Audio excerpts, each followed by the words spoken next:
semuanya, welcome to Anggi TV, tempat kita santai sambil bahas tentang investasi. Di video kali ini aku mau bahas tentang right issue. Soalnya banyak nasabah aku hampir tiap hari ada yang nanyain yang berkaitan tentang right issue. Jadi aku mau bikin videonya, oke? Nah, di video kali ini aku mau cover tentang 3 hal, yaitu adalah tentunya definisi tentang right issue itu sendiri. Terus kedua, kalau saham yang kamu beli itu ngadain right issue, apa yang harus kamu lakukan. Terus yang ketiga itu adalah efek right issue terhadap korporasi alias perusahaannya dan terhadap kita investor retail. Jadi, ayo kita mulai. Kita mulai dari bagian pertama ya, apa itu right issue? Jadi right issue tuh bahasa Inggris gitu kan. Nah, bahasa Indonesianya itu sering dibilang hak memesan efek terlebih dahulu, HMETD. Aku tulis di samping karena biasanya aku kalau ngomong belibet dan terus terang aku sering lupa definisinya HMETD ini. Paling lebih gampang tuh ngomong right issue gitu menurut saya. Karena dari right issue sendiri itu kita jadi ngerti gitu kan definisinya right issue. Jadi right issue itu sebenarnya korporasi, perusahaan publik memutuskan untuk mencetak saham baru dan akan ditawarkan kepada para pemilik saham. Oke? Jadi ini kayak nyetak duit lah gitu sebenarnya. Jadi perusahaan kayak biasanya sih mereka kayak butuh modal baru, terus mereka bikin saham baru terus ditawarin ke semua pemilik saham yang sudah terdaftar. Kenapa biasanya right issue ini ditawarkan dalam bentuk rasio? Jadi misalnya gini, misalnya 1:2 gitu rasionya. Itu berarti kalau kamu pegang 1 lembar saham lama, kamu akan ditawarkan untuk hak untuk membeli saham yang akan baru dicetak ini sebanyak 2 lembar. Kenapa dibilang 1:2?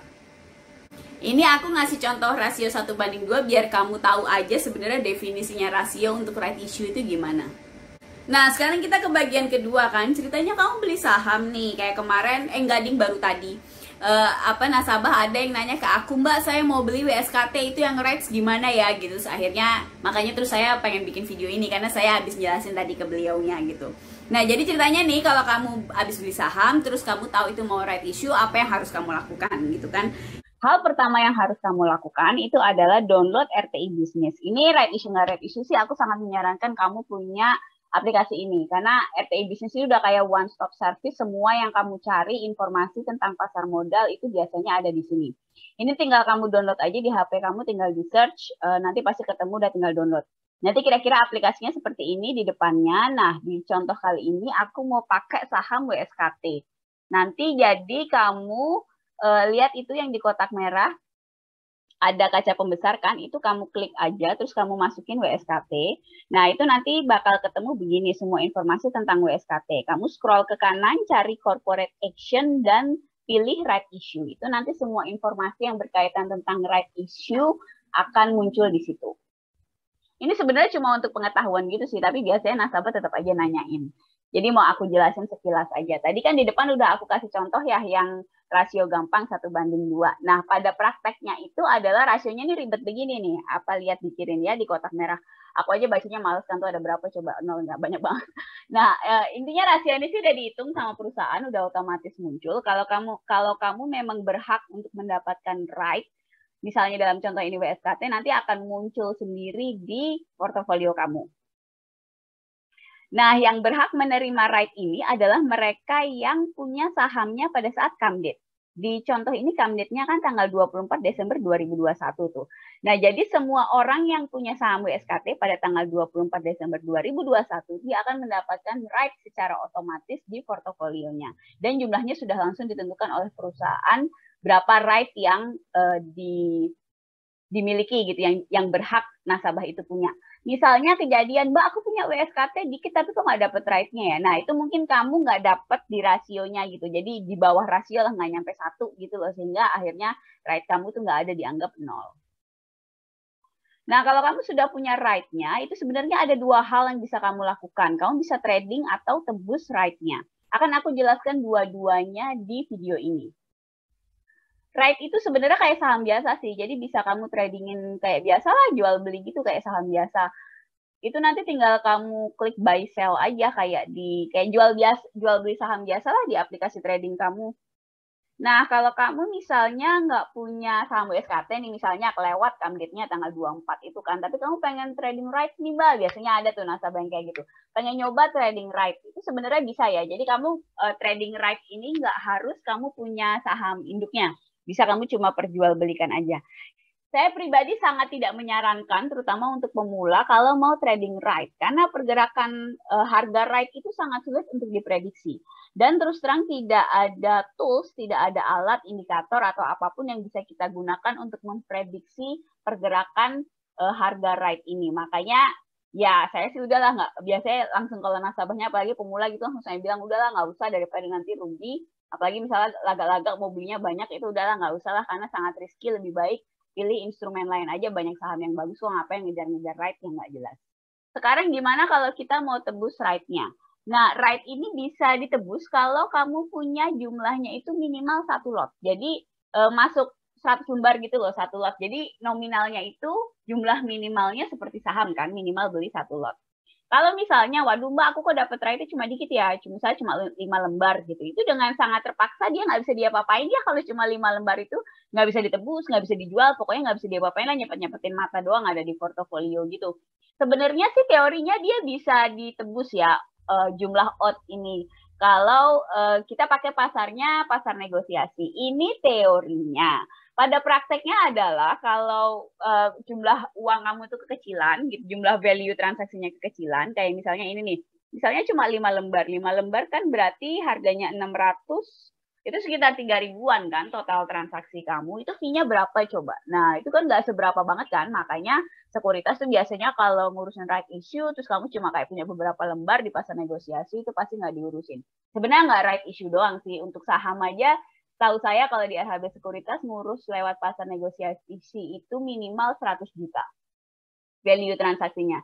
Itu pun belum tentu di-approve karena ada kayak aturan baru dari BI. Sekarang aturan di pasar negosiasi itu sangat diperketat gitu kan. Jadi kalau kamu pemula udah nggak usah musingin pasar negosiasi karena masih banyak PR kamu untuk analisa saham, udah nggak usah ngurusin pasar negosiasi gitu. Nah, kalau kamu mau tebus nih, misalnya jumlah yang kamu punya, Mbak, masuk nih Mbak, 1 lembar Mbak, 100 lembar gitu, 1 lot. Nah, itu kamu bisa minta ke sekuritasnya untuk mau minta tebus right kamu. Itu kalau di RHB Sekuritas sudah bisa langsung di exercise, langsung di aplikasinya kan, yang di Aro Trading Smart ID itu.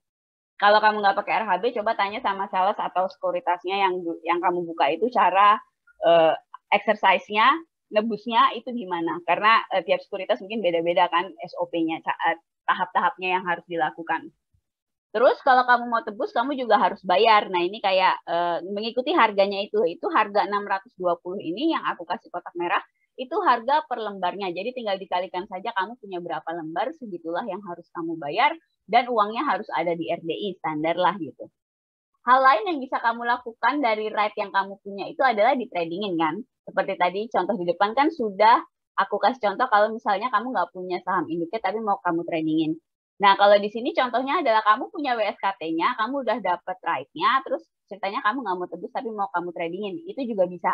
Dan balik lagi jumlahnya harus 1 lot karena semua transaksi karena semua transaksi yang diberlakukan di pasar reguler itu memang harus jumlahnya genep 1 lot gitu kan. Saran saya kalau kamu mau jual right kamu, kalau kamu trading gitu ya, itu jualnya secepat mungkin. Jadi terutama kalau kamu dapat ini sebagai bonus. Kan gini ya, kalau kamu tadi trading di depan itu kan kamu beli berarti ngeluarin modal. Berarti kamu pasti asumsi kepalanya kan, wah saya mau cuan dong, jadi saya jual kalau sudah hijau gitu kan, udah untung baru saya jual. Itu kan kalau kamu ngemodal. Sedangkan kalau kamu tadinya punya saham utuh WSKT-nya, saham benerannya, terus kamu dapat right, itu kan practically kamu sebenarnya nggak keluar uang apa-apa gitu kan. Nah itu berarti kan ya kasarannya itu duit bonus aja lah gitu. Kalau menurut saya, makanya saya selalu bilang udah jualnya tuh jual hajar kiri aja, yang penting laku aja gitu loh, cepetan. Jangan keserakahan, jangan nunggu kali naik Mbak. Karena balik lagi tadi kan saya udah sempat bilang di awal bahwa harga right itu nggak bisa diprediksi. Jadi kalau pas kebenaran misalnya right-nya itu ada yang memperjualbelikan, karena kadang nggak liquid juga ya teman-teman, kalau misalnya yang yang right issue itu perusahaan dalam tanda kutip abal-abal tuh biasanya right-nya juga tidak menarik, jadi nggak ada yang main gitu di pasar, nggak ada yang mau jual beli. Itu juga ya dengan sangat menyesal nggak bisa ditradingin juga gitu. Tapi mungkin kalau kelas WSKT bisa ditradingin dalam hal ini gitu. Jadi kamu lihat-lihat emitennya juga gitu. Makanya kalau udah benar-benar dapat dari bonusan right issue karena kamu punya saham induknya dan laku di pasar, itu selalu saya bilang udah hajar kiri aja, nggak usah nunggu lama-lama, apalagi nunggu hari terakhir gitu kan, langsung jual aja biar jadi duit, masuk portfolio, udah selesai urusan rights gitu. Atau tadi kan kamu tebus udah selesai. Karena biasanya kalau kamu nunggu sampai hari terakhir untuk rights ini, biasanya harganya pasti makin turun. Karena semua orang tuh udah tahu, itu lihat kotaknya, trading date-nya itu kan terakhir tanggal 12 Januari. Ini mendekati 12 Januari 2022. Ini harganya udah nggak karu-karuan karena semua orang pengen lepas, semua orang pengen jual. Itu biasanya kan akhirnya nggak ada yang beli kan gitu. Nah itu makanya aku selalu bilang jangan nunggu sampai hari terakhir. Dan biasanya hari terakhir itu terus terang banyakkan errornya. Jadi udahlah, pokoknya nih cepat diselesaikan saja. Kalau kamu emang punya, mau kamu jadiin duit, jual aja jebret, udah jual selesai. Nah ini tadi ya aku sempat bilang ya, jadi perhatikan trading date-nya, jangan ditunda-tunda. Ini terakhir tanggal 12. Jadi saya sih selalu menyarankan maksimal tanggal 11 Januari itu kamu sudah tidak pegang. Kalau misalnya pas kebenaran kamu dapatnya yang dikit tadi, yang kayak 5 lembar, odd number begitu, itu nanti dia bakal hilang sendiri kok dari portofolio kamu. Jadi nggak usah dibikin galau, nggak usah dipikirin, nanti dia hilang sendiri kalau trading date-nya ini sudah selesai nih, tanggal 12 Januari kan. Jadi nanti tanggal 13 Januarinya itu dia udah nggak ada right-nya di portofolio kamu. Dan itu practically yang saya sarankan kalau jumlah right yang kamu punya itu sedikit. Karena sebenarnya memang kalau jumlah kamu itu nggak bisa, kalau jumlah right kamu itu di bawah 100 lembar, di bawah 1 lot, itu emang nggak bisa diapa-apain. Jadi cuekin aja, nggak usah dibikin galau, nanti hilang sendiri kok dari portofolio kamu. Nah, bagian ketiga itu adalah efek right issue terhadap korporasi dan kita sebagai investor retail. Ini menarik. Jadi ayo kita mulai kita bahas, oke? Jadi efek right issue terhadap korporasi, tadi di depan kan aku udah bilang ya, right issue itu korporasi karena butuh duit, hepeng, mereka cari duit gitu kan, mereka right issue menawarkan ke para pemegang saham untuk beli saham barunya, jadi nambah posisi gitu. Nah, jadi efeknya kalau sebuah korporasi menjalankan right issue itu adalah mereka dapat duit gitu kan, dapat cash tadi karena orang harus bayar. Nah, terus mereka juga saham beredar di marketnya akan naik. Nah, sekarang gimana dengan efek right issue sendiri terhadap kita nih investor retail? Efeknya gimana gitu kan? Kalau kamu misalnya mainnya jangka pendek, cuma mau beli tiktokan, udah kayak udah hijau jual gitu ya, itu sebenarnya sih ya nggak ngaruh-ngaruh banget gitu right issue. Cuma memang biasanya kalau ada right issue itu pergerakan saham kayak kurang bisa diprediksi, kadang banyak kejutannya gitu ya, karena bagaimanapun nggak ada yang bisa memprediksi bagaimana reaksi market terhadap aksi korporasi right issue ini. Saya pribadi sebenarnya kalau tahu sebuah perusahaan mau bikin kayak corporation action, biasanya sih saya kalau baru mau beli ya, itu biasanya saya hold dulu, nunggu dulu sampai korporasi actionnya selesai. Jadi kayak kalau laut tuh kayak lebih tenang gitulah, baru kamu memutuskan untuk beli atau tidak. Nah, tapi balik lagi, gimana kalau kamu udah terlanjur beli terus dia right issue, terus efeknya ke saya gimana? Itu tadi kan kalau kamu tradingnya jangka pendek itu sebenarnya nggak ngaruh. Kalau udah hijau ya udah kamu jual aja, nggak usah terlalu dipusingin. Yang jadi masalah dengan right issue itu adalah kalau kamu megang dalam jangka panjang, terus efeknya itu adalah dilusi saham. So kamu pasti nggak tahu dilusi saham kan? Makanya ini mau aku jelasin. Jadi efek dari right issue itu adalah dilusi saham. Dilusi saham itu adalah berkurangnya komposisi persentase kepemilikan seseorang gara-gara right issue.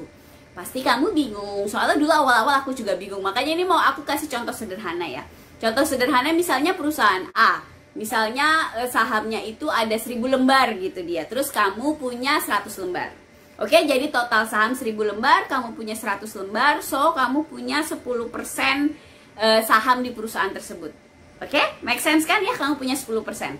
Nah, terus ceritanya perusahaan A ini terus dia right issue bla bla bla, sehingga pada saat selesai right issue dan kamu memutuskan untuk tidak menebus gitu kan, jadi dia right issue, kamu nggak ikutan karena nggak punya duit, udahlah bodo amat. Selesai right issue ternyata di laporan terbaru kamu baca saham beredarnya itu jadi 2000 lembar misalnya begitu di publik. Itu kan sedangkan kepunyaan kamu tuh tetap 100 lembar tadi kan gitu. Nah, itu jadi akhirnya kamu tadinya waktu belum right issue kamu punya 10% kan, karena 100 dari 1000 semuanya total kamu punya 100. Nah, sedangkan setelah right issue ternyata total yang beredar ada 2000 dan kepemilikan kamu tuh cuma 100. Berarti kamu jadi berapa? Jadi 5% kan? Nah, itu adalah contoh mudahnya dari dilusi saham. Oke, jadi aku harap udah cukup jelas gitu kan. Kamu nggak perlu pusing-pusing lagi kalau dengar-dengar tentang right issue gitu. Sharing video ini ke teman-teman kamu kalau kamu tahu ada yang butuh infonya, oke? Jangan lupa like, subscribe, dan aktifkan notifikasinya. Soalnya tiap minggu aku bikin video baru. Kalau kamu punya usul aku mau bikin video apa juga kasih tahu aja, oke? Biar kasih aku ide juga. I'll see you in the next video. Ciao!